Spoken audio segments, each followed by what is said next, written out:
if you had to describe the other BTB members, the other By the Beat members, as a type of doggy, how would you choose? First off, to be clear, I'm so cool with the Samoyed thing. I think it's so cute. And I'll yield, I'm kind of goofy. And also I dye my hair white, so I got the vibe of a Samoyed, I guess. As for the boys, I think Frio is a Shih Tzu, for sure. Frio is a Shih Tzu. He'd be a very, like, I think, and I'm not calling him old, I think he'd have the vibe of an older Shih Tzu, specifically in that the older a dog is, the more chill it is, right?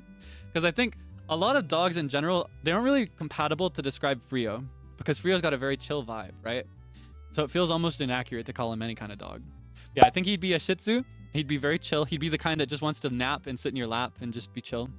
And he'd also, I think he'd have the kind of owner that like pampers him and gives him nice little haircuts. Maybe he puts little clips in his hair. I think that'd be him. I think he'd be a Shih Tzu. Or anything similar to that. I think Seible is a Pom. He's a Pomeranian. Yeah, I think he's got that kind of energizing vibe. Very like he's got that you know, he's got a pop to him. He's like an explosion of energy.